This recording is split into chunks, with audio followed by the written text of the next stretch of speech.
Parmi les légendes les plus ancrées, la Dame Blanche occupe une place à part. Qu'elle soit pressentiment de mort, esprit en souffrance ou simple mythe populaire, elle continue de surgir dans nos récits et parfois sur nos routes. Installez-vous et faisons face ensemble au comble de l'horreur.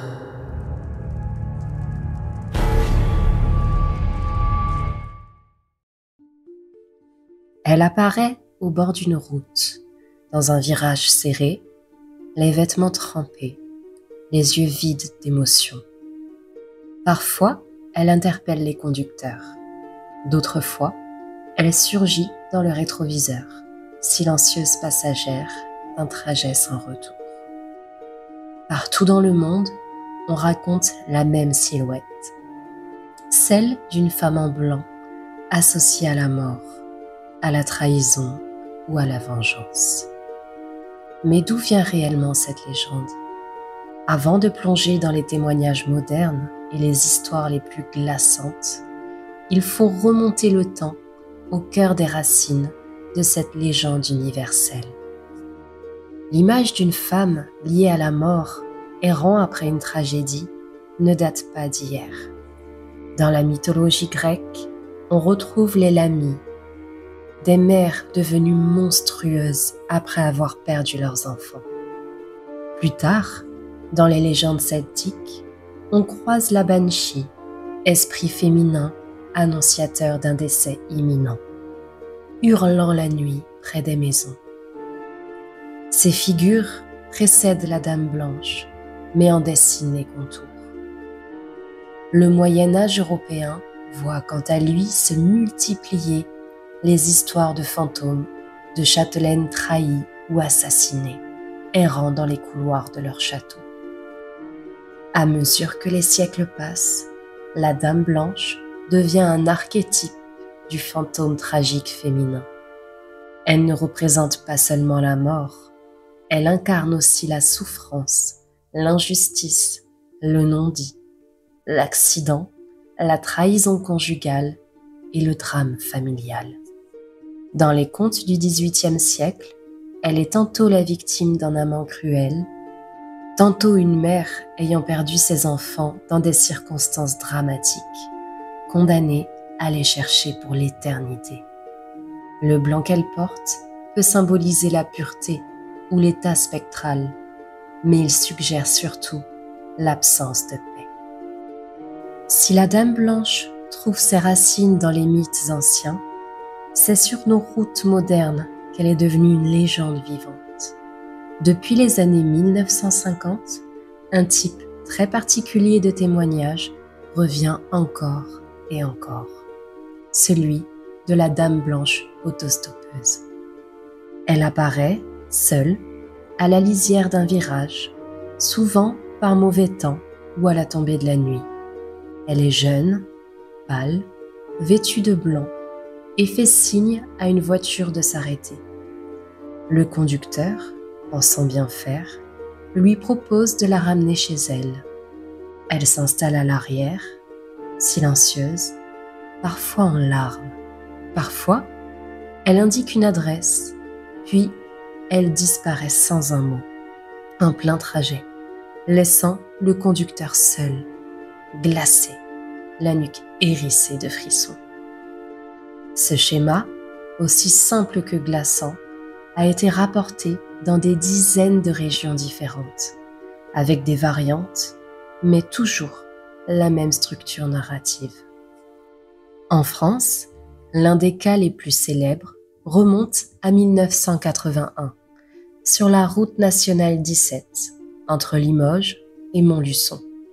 Un couple de jeunes gens dit avoir pris en stop une femme vêtue de blanc, qui, à mi-parcours, leur aurait dit une phrase restée dans l'histoire. « Faites attention, il y a un virage dangereux juste après. » Et au moment où il se retourne pour lui répondre, elle n'était plus là. Cette histoire, relayée par la presse locale, a rapidement fait le tour du pays, provoquant un tel engouement que des dizaines d'autres témoignages similaires sont remontés dans les semaines suivantes. Des émissions télévisées s'y sont intéressées. Des journalistes ont enquêté. Et toujours le même constat. Impossible de retrouver la jeune femme. Aucune trace, aucun prénom, aucun signalement. Mais la Dame Blanche est aussi un phénomène mondial. Aux États-Unis, avec la fameuse Resurrection Mary, qui hante les abords d'un cimetière près de Chicago. En Allemagne, où une Webfrau serait apparue à de nombreux automobilistes sur une portion brumeuse de l'autobahn. En Afrique du Sud, où des conducteurs disent avoir vu une femme hagarde leur faire signe dans les montagnes du Transkei. Et jusqu'au Japon, où la légende de la femme en blanc de la route Yamanaka est encore évoquée dans les forums locaux. Mais qui est-elle? Certains pensent qu'il s'agit d'un esprit de victime d'un accident non élucidé, cherchant à avertir les vivants. D'autres y voient un écho collectif d'une peur moderne, celle des routes, de la mort rapide, du virage fatal, de l'inconnu qu'on embarque dans sa voiture. Et puis, il y a ceux qui y voient une forme de conscience surnaturelle, un message de l'au-delà pour ceux qui roulent sans réfléchir à la vie qu'ils mènent. Peu importe la version, ce qui est certain, c'est que la Dame Blanche est entrée dans notre inconscient collectif. Et il y a beaucoup d'histoires plus ou moins connues sur elle. Certaines histoires sont des rumeurs et des récits de comptoir. Mais il existe aussi des cas bien réels, consignés noir sur blanc dans les archives de gendarmerie, les journaux régionaux ou les émissions télévisées sérieuses. Des affaires où la Dame Blanche n'est pas juste un mythe, mais un phénomène paranormal documenté, avec des témoins, des dates, des lieux précis, et parfois même des recoupements troublants. Voici le récit de certaines histoires connues en France. On est près d'Amiens, sur la route nationale 25, en février 1977. Ce soir-là, un chauffeur routier du nom de Jean-Claude R signale à la gendarmerie avoir pris en stop une femme entièrement vêtue de blanc, trempée et silencieuse, au bord de la route. Elle lui indique une adresse à Amiens, mais quelques minutes plus tard, elle disparaît sans un bruit alors qu'ils ne sont même pas encore arrivés en ville. Le chauffeur, paniqué, s'arrête net, descend chercher autour. Rien. Il finit par aller à l'adresse indiquée. Une dame âgée lui ouvre, blanche comme un linge, quand il raconte ce qu'il vient de se produire. Elle lui dit d'une voix tremblante : « Vous n'êtes pas le premier, c'était ma fille. Elle est morte il y a 3 ans, exactement ici sur cette route. » L'affaire, relatée par la presse régionale de l'époque, a intrigué les journalistes. Plusieurs autres témoignages similaires ont été recensés sur ce même tronçon de route, entre 1975 et 1982. Puis, plus rien. Comme si l'âme en peine avait enfin trouvé le repos. Dans le sud de la France, un autre témoignage a marqué les esprits. Cette fois, c'est un jeune homme en mobilette qui, au milieu de la nuit, aperçoit une femme en blanc au bord d'une petite route, entre Montpellier et Palavas-les-Flots. Intrigué, il s'arrête, mais la femme disparaît devant ses yeux, comme absorbée par le paysage. Pris de panique, il rentre chez lui et raconte tout à ses parents, qui alertent la presse locale. Le lendemain, plusieurs personnes signalent avoir vu la même silhouette, au même endroit, dans la même nuit. L'émotion monte. Une semaine plus tard, un accident mortel a lieu au même virage. Le conducteur aurait perdu le contrôle après avoir crié dans sa voiture. « Elle est revenue !» Là encore, aucun moyen de prouver quoi que ce soit. Mais les coïncidences sont troublantes. Certains gendarmes ou policiers témoignent, de manière anonyme, de cas où des conducteurs viennent déposer une main courante ou signaler un événement paranormal.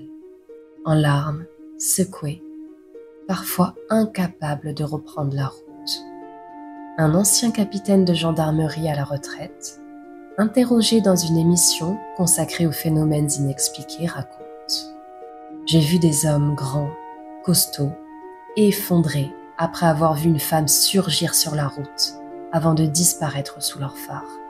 Ils ne venaient pas pour faire les intéressants, ils étaient choqués. » Ces témoignages sont souvent écartés comme de simples hallucinations. Mais le nombre, la précision et la fréquence de ces récits rendent le phénomène difficile à ignorer. Ce qui intrigue les chercheurs comme les passionnés du paranormal, c'est la constance du phénomène. Même description, même comportement, même typologie de lieu.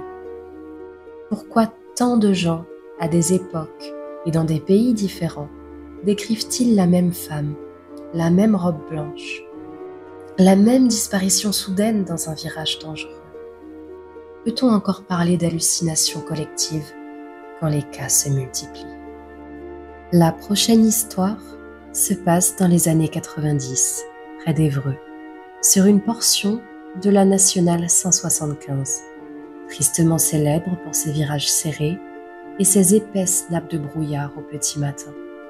Un soir d'automne, Julien, jeune chauffeur de taxi, prend son service de nuit. Il aime rouler la nuit, ça le calme. Peu de monde sur les routes, juste lui, son volant, la radio en sourdine et les phares qui découpent la brume. Vers 2 heures du matin, alors qu'il traverse une zone boisée, il aperçoit une silhouette au bord de la route. C'est une femme en blanc d'une trentaine d'années, cheveux longs, robe ancienne. Elle ne fait pas de geste, mais reste figée, regardant droit devant elle, comme perdue. Julien ralentit, baisse la vitre, lui demande si elle a besoin d'aide. Elle répond doucement, d'une voix presque inaudible: « Je dois aller à l'église. » Son regard est vide, presque éteint. Julien lui propose de monter. Elle s'installe à l'arrière, silencieuse. Pendant le trajet, elle ne dit rien d'autre. Mais alors qu'ils approchent d'un petit village, elle murmure: « Ici, arrêtez-vous ici. » Julien freine doucement, il se retourne. Le siège est vide, pas une trace. La portière est restée fermée. Le tapis est sec, aucun bruit, aucun mouvement. Il descend, fouille les environs, appelle, rien. Le silence. Il regarde autour de lui, et c'est là qu'il remarque, à quelques mètres, une petite croix en bois plantée dans le sol, ornée d'un ruban blanc. Dessus, une inscription effacée par le temps. Il remonte dans la voiture, blême, et file sans demander son reste. Plus tard, en racontant son histoire, une vieille habitante du coin lui explique qu'une femme est morte à cet endroit 30 ans plus tôt, fauchée en robe de mariée, alors qu'elle se rendait à son mariage dans ce même village. Elle termine par ces mots: « Elle monte souvent dans les voitures, mais jamais personne ne la ramène jusqu'à l'église. » Un autre témoignage, plus récent, qui date de 2017. Il a été largement relayé sur les forums spécialisés en phénomènes paranormaux. Claire, jeune conductrice de poids lourd, travaille sur la liaison France-Italie via le tunnel de Fréjus. Une nuit d'hiver, elle commence sa traversée sous une forte tempête de neige. La radio parle d'avalanche dans les Alpes, mais le tunnel reste ouvert.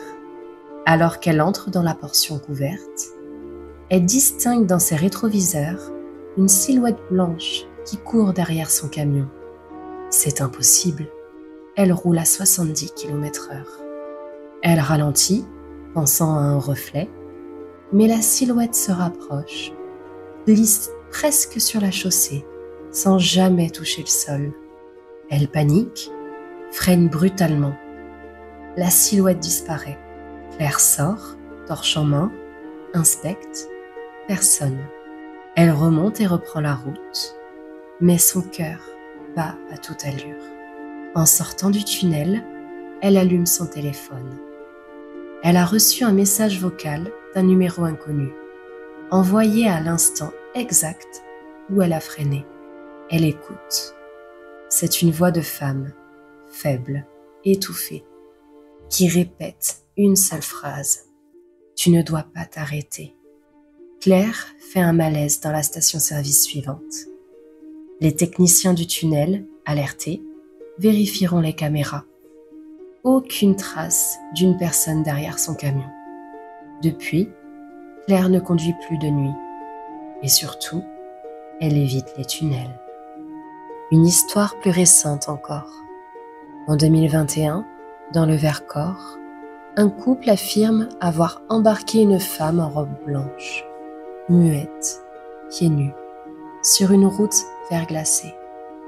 Ils lui ont parlé, mais elle restait inexpressive. Une fois arrivé à la gendarmerie, où il comptait signaler sa présence, il n'y avait plus personne sur la banquette arrière.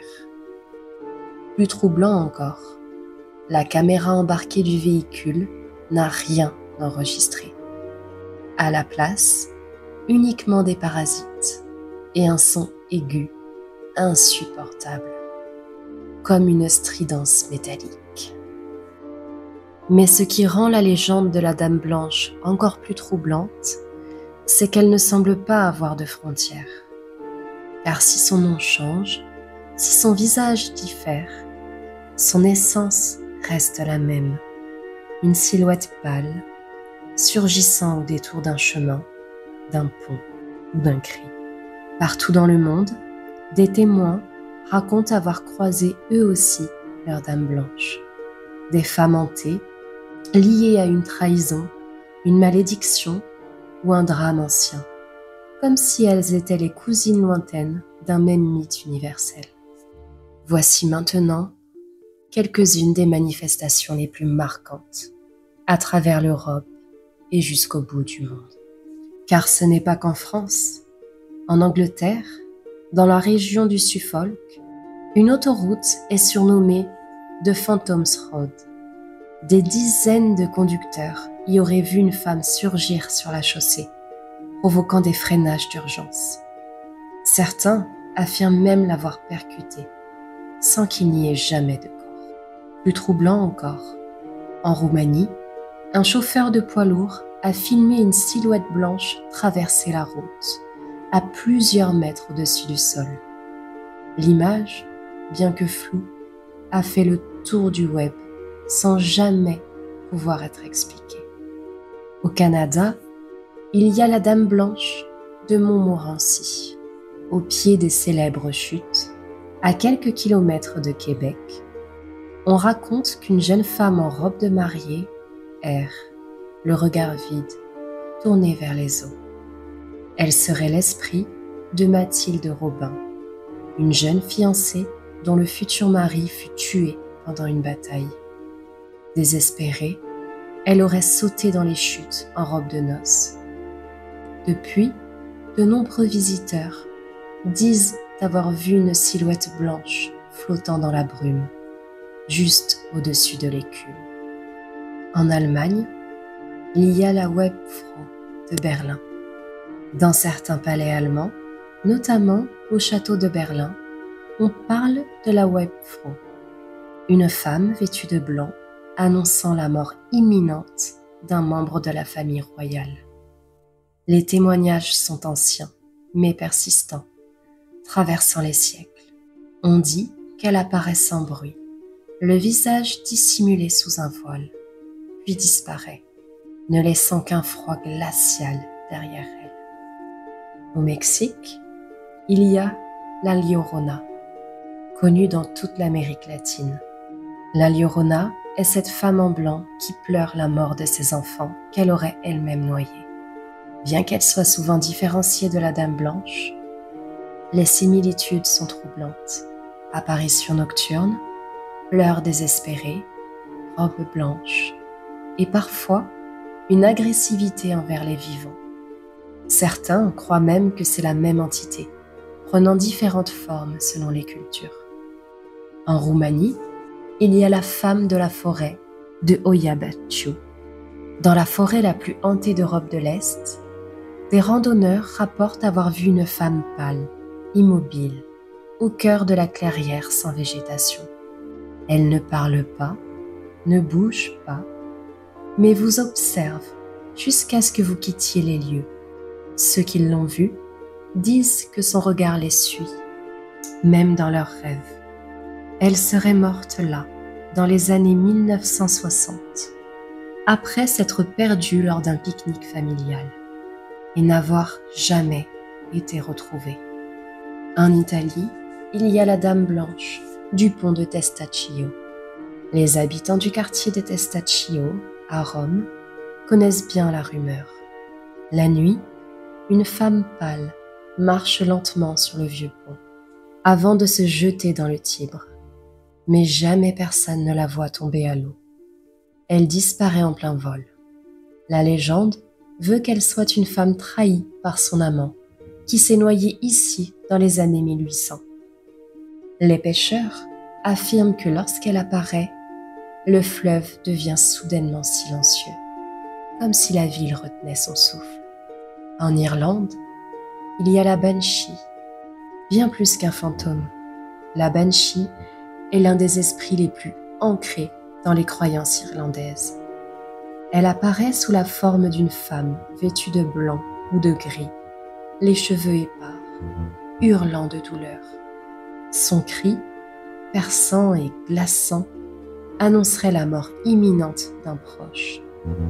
Même les Irlandais modernes n'osent pas trop plaisanter avec la Banshee. On dit que son cri ne s'oublie jamais et que celui qui l'entend l'entendra jusqu'à sa propre fin. Au Japon, il y a la femme blanche de Tono. Dans cette petite ville japonaise entourée de forêts, on raconte qu'une femme vêtue d'un kimono blanc erre dans les brumes matinales. Elle tendrait la main aux passants, muette, le regard rempli de tristesse. Ceux qui osent lui prendre la main se sentent soudainement vidés d'énergie et tombent malades dans les jours qui suivent. Et même les plus sceptiques évitent les sentiers forestiers à la nuit tombée. Et enfin, en Suisse, il y a la Dame de Belle-Alpe.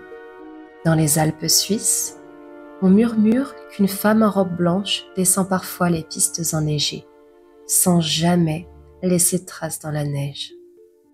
Les anciens affirment qu'il s'agit de la femme d'un pasteur, condamnée pour sorcellerie et emmurée vivante dans le clocher d'une chapelle. Depuis, quand elle apparaît, des tempêtes inattendues se lèvent et les skieurs disparaissent dans les bourrasques. Que ce soit en France ou à l'étranger, encore beaucoup d'histoires de dames blanches sont relatées. Et peut-être que le plus effrayant, c'est qu'on ne sache toujours pas qui elle est vraiment. Une âme en peine, un avertissement venu d'ailleurs, ou juste le reflet de nos peurs les plus profondes. Une chose est sûre, tant que des routes isolées traverseront la nuit, la Dame Blanche, elle, ne cessera jamais d'apparaître. Merci d'avoir écouté cette nouvelle histoire jusqu'au bout.